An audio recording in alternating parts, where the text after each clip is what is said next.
Bom, boa tarde a todos. Eu queria inicialmente agradecer a professora Carla Amado Gomes, a professora Ana Fernanda Neves, a professora Eurica, o professor Fabrício e a todos da Ordem da Faculdade de Lisboa, dos institutos que se envolveram nessa organização.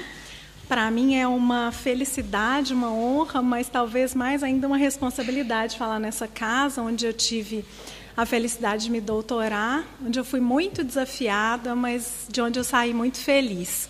É realmente uma honra e uma responsabilidade trocar algumas impressões com os senhores. Eu queria fazer um cumprimento muito especial ao professor Jorge Reis Novaes, é a primeira oportunidade que eu tenho de fazer isso em público. Ele é uma pessoa que me inspirou muito e que, desde que eu conheci o seu doutoramento, que a pretexto de tratar de uma questão específica das restrições aos direitos fundamentais não expressamente autorizadas pela Constituição, perpassa todos os temas medulares da teoria dos direitos fundamentais e me abriu muitas portas de reflexão.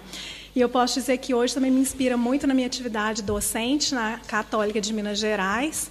Eu digo aos meus alunos que têm que ler o professor Reis Novaes para entender os direitos fundamentais como trunfos contra a maioria, para entender o Estado de Direito, para entender os princípios estruturantes da República. O senhor escreveu sobre a portuguesa, mas nós lá adaptamos, e também para compreender um pouco da problemática dos direitos sociais. Então, queria dizer que o senhor realmente tem servido de, assim como outros professores dessa casa, de uma grande inspiração para nós. Queria cumprimentar os meus demais colegas de mesa, o juiz conselheiro do STJ, o senhor doutor João Manuel da Silva Miguel, é muito gosto tê-lo cá, e também o professor Daniel Ferreira, meu amigo de terras brasileiras.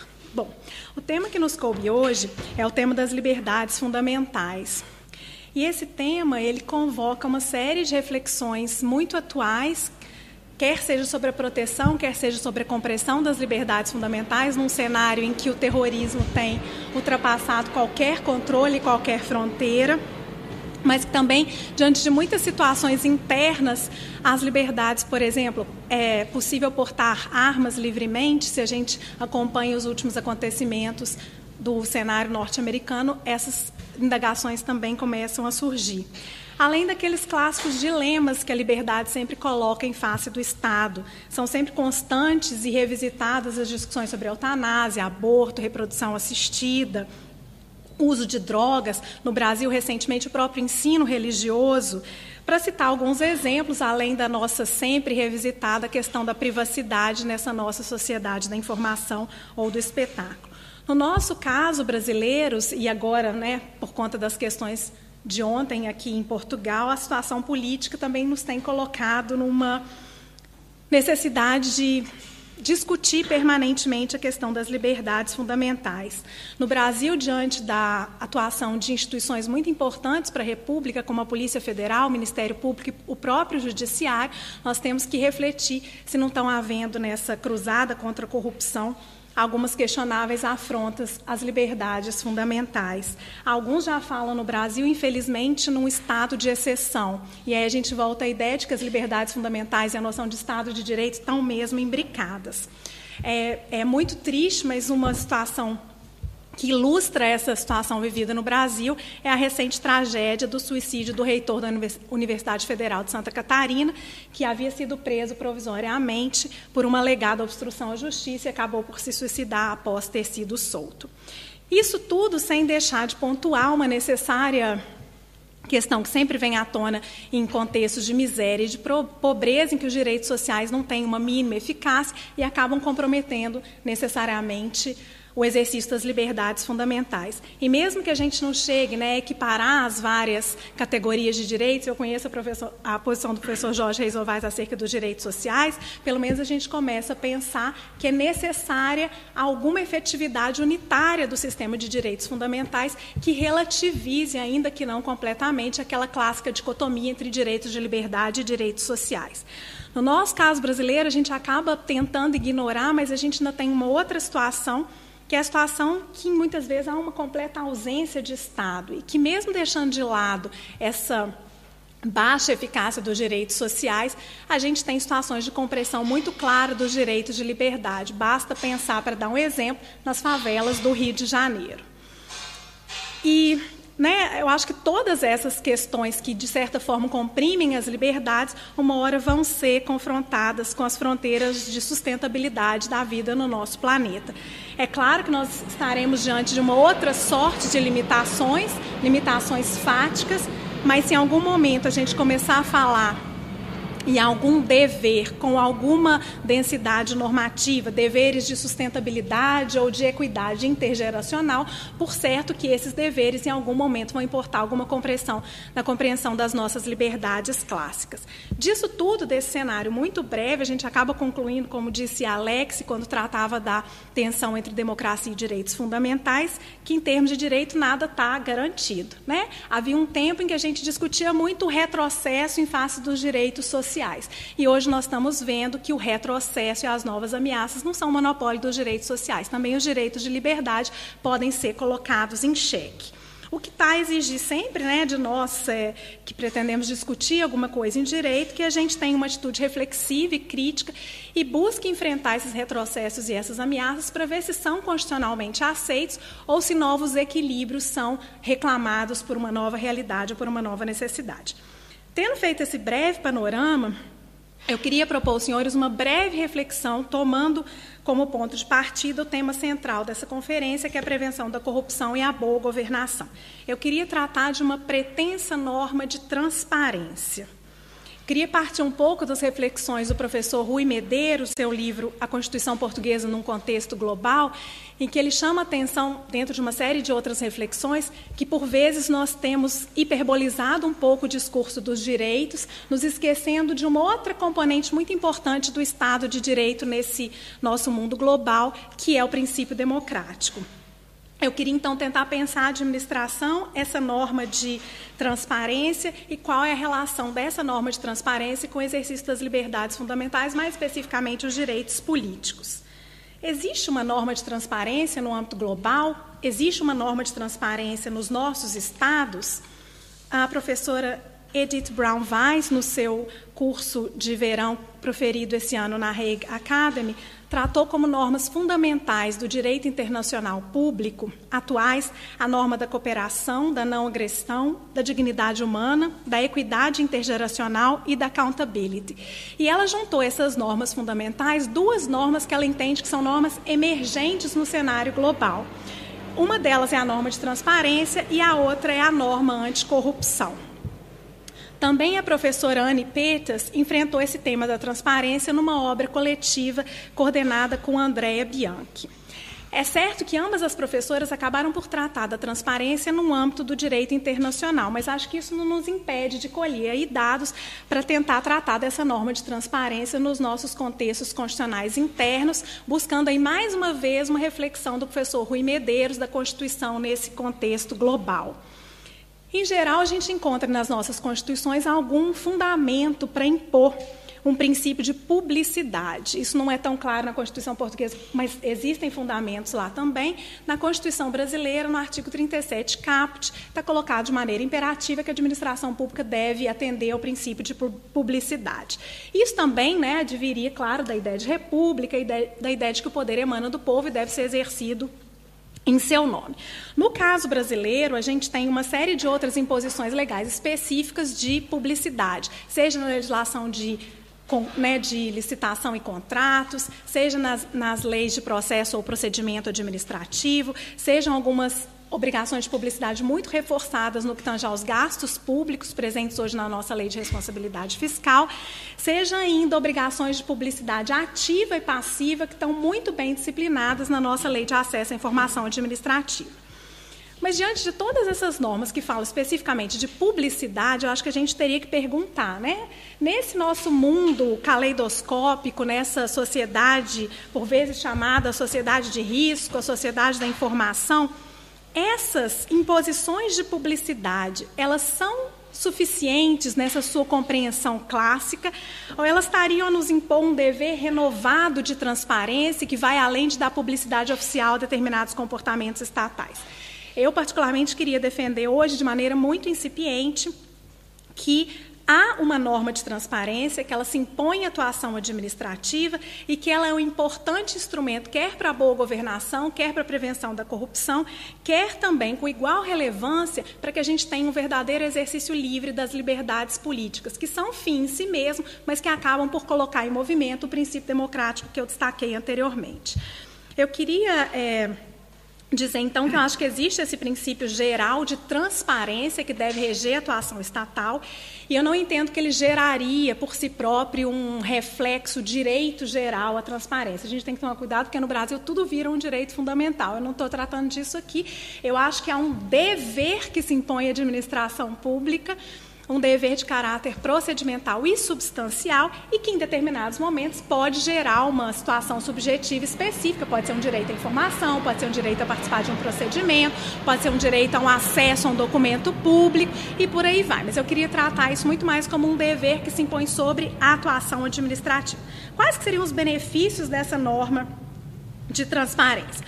Os benefícios dessa norma são muito claros, né? A gente colocaria uma norma sobre administração que acabaria por fortalecer uma série de outras normas ligadas à boa governação. A transparência, ela colocaria, né, à luz do sol por que uma decisão foi tomada, como ela foi tomada, quais foram os interesses e as alternativas consideradas e ponderadas.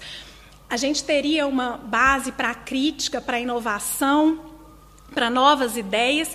E o que parece muito importante, a gente empodera tanto o Estado, né, que vai ter uma justificativa para ter agido dessa ou daquela forma, quanto aqueles que estão fora do Estado. As organizações da sociedade civil, os partidos, os sindicatos, os cidadãos, dando a possibilidade de um maior controle e trazendo, né, no meu entender, como um subproduto muito importante, melhores decisões mais racionais. Além disso, eu entendo que uma atuação administrativa transparente, ela acaba botando para que todos conheçam as ligações entre público e privado, os possíveis conflitos de interesse, as possíveis situações onde pode haver uma captura. E aí a gente teria uma possibilidade de um controle prévio de decisões inadequadas, irracionais e possivelmente corruptas também.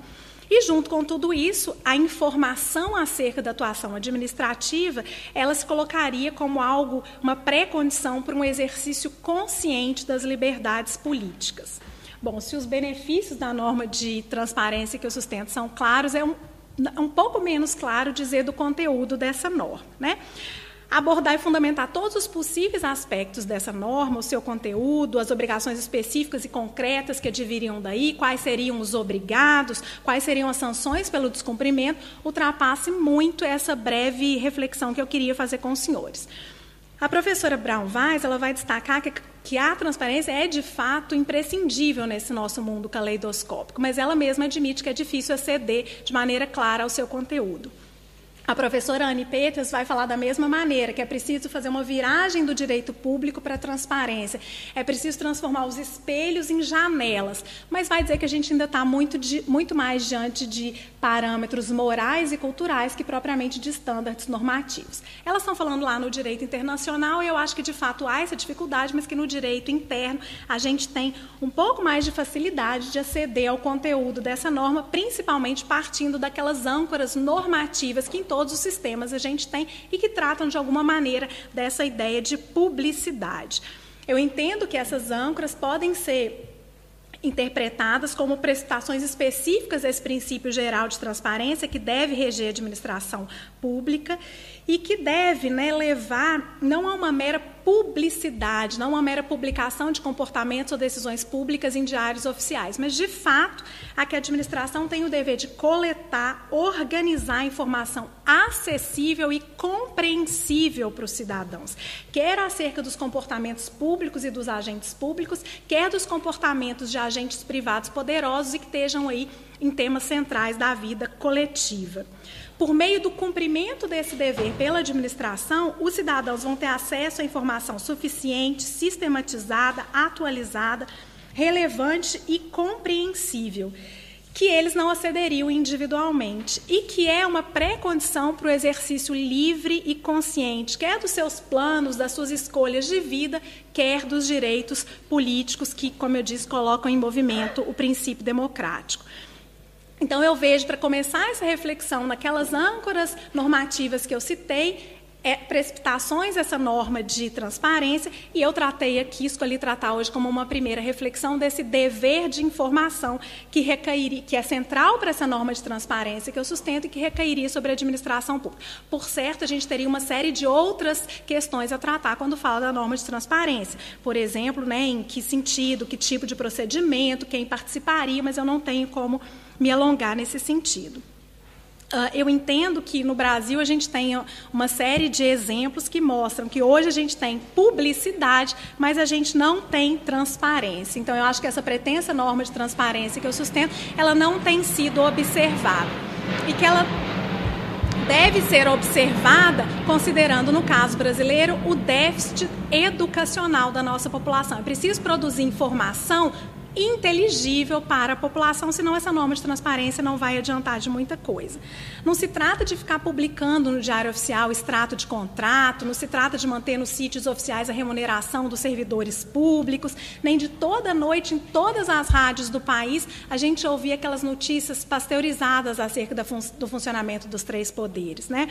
O que a gente precisa é ter informação que seja relevante para que as pessoas participem dos processos políticos e possam fazer as suas escolhas de vida e as suas escolhas de participação política. No Brasil, a gente podia pensar em uma série de decisões muito importantes que foram tomadas à revelia dessa norma de transparência, né? A construção de grandes usinas, a transposição de rios. Vamos pensar aí na nossa matriz energética, no nosso modelo de infraestrutura e transporte, nas tarifas diferenciadas de serviços públicos, no uso da água potável, na mineração, na Amazônia, né? Na ordenação dos espaços urbanos. Vamos pensar agora nos investimentos públicos por meio do nosso BNDES. Nós sabemos hoje que o nosso banco de investimento público, junto com a Caixa Econômica Federal, são grandes acionistas da JBS, que é uma das empresas que está no centro das denúncias contra o presidente Temer, né? Vamos pensar nos agrotóxicos que a gente ingere sem saber, nas opções do nosso sistema de saúde por tratamento e não por prevenção, e na ligação dos sindicatos com o poder público. Vamos pensar, por exemplo, na simplicidade de uma ida ao supermercado. No Brasil, nós vamos a um supermercado, compramos qualquer produto e não vem na conta do supermercado o que é o valor do produto, o que é tributo. Né? A gente precisa de saber o quanto que a gente está pagando de tributo pelas coisas. Não dá para, quando a gente se confronta com a administração, a gente ouvir que há reserva do possível e a gente assistir a uma série de políticas de isenções, benefícios e anistias fiscais sem ter acesso às informações mais importantes com relação a isso. É claro que essa norma de transparência vai exigir muitos cuidados, né? Não pode servir como propaganda oficial dos agentes públicos nem dos partidos que estão no poder.